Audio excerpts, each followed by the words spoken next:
વર્ષોથી એક જ જગ્યાએ અમારા ગામમાં ઉજવતું હોલિકાનું દહન આજે અલગ અલગ ગામડેથી લોકો અહીંયા દર્શન કરવા આવે છે. તો જય માતાજી મિત્રો, હું છું તમારો પ્રિયજન લોકોને સ્વાગત છે તમારો મારા મોરમીની વ્લોગ. તો હવે આજે જવાનું છે આપણે હોલિકા દહન કરવા માટે અમારા ગામે. પણ કહેવામાં આવે છે ને કે સારું કામ કરતી વખતે ઉપાધિ બહુ ઝાઝી હોય.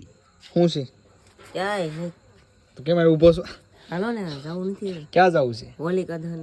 આમ જો આ ડેલી ખોલ અને નીકળ. એ આને રાખો, નીકળો. વિયો જા. ના ના એલા વિયો જા કીધું ને, મારે નવરાઈ નથી. નીકળ. હાર્યા ના ભાઈ.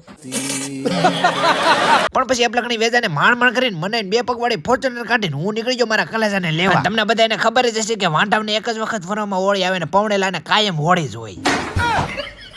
અને પછી કાળી અંધારી રાતમાં બે પગવાળી ફોર્ચ્યુનરને હાથમાં ગેરમાં કરીને ગાડી કરી 400 ની સ્પીડે અને પોચા પગ કરતા પોગી ગયા સીધા અમારા ગામની હોળીમાં. પણ મિત્રો, અમારા ગામમાં હોલિકા માતાનું દહન ભાઈ વર્ષ જૂનું આ જગ્યા ઉપર કરવામાં આવે છે અને આજે પણ જૂની પરંપરા મુજબ લોકો અહીંયા દર્શન કરવા આવે છે. તો ભાઈ ભાઈબંધ હોય ને તો આની બે જેવા ભાઈબંધ હોવા જોઈએ, કારણ કે 5 મિનિટ છે ને ઊભો નથી રહેવા દીધો. અને પછી ફટાફટ અમે આવી ગયા અમારા ગામના બીજા હોલિકા માતાજીના દર્શન. અને ભાઈ અમેરા વાંઢા એટલે અમારે તો એકલાને જ આટા ફરવા પડે.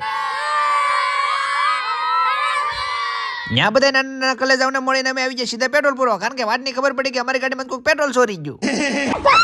અને પછી કોઈ જવડા મોટા કરીને 20 રૂપિયાનું પેટ્રોલ નાખી દીધું. પેટ્રોલ નાખવામાં પાણીના પૈસા નથી આવી એટલે પી લીધું મફતમાં પેટ્રોલ વાળાનું પાણી. પણ જેવી અમને વાતની ખબર પડી કે મુકાભાઈ આઈસ્ક્રીમ વાળા એમનો પાર્લેજી આઈસ્ક્રીમ ચાલુ કરી દીધો છે. પણ પછી તમે ઉધરમાં 5 મણ આઈસ્ક્રીમ લઈ લીધો ને આવી ગયો સીધો ઘરે. પણ એ તો નાના છોકરા હોય સાયલામાં ખાય, અમારી જેવા તો ડબલા ઉપાડે. પણ પછી તો થોડું ઘણું એડિટિંગ પતાવ્યું, બપોરના વાગી ગયા હવા બહાર. હવે મેં કીધું ખોટી કાળી ગરમીમાં ખોટો બકડા સોટો ન કરાય, ફટાફટ હુઈ જવાય. પણ હવે તમે હુઈ જાવ, લોક પૂરો થઈ ગયો નકર અંધારાનીમાં આવશે તો તમને લઈ જાહે.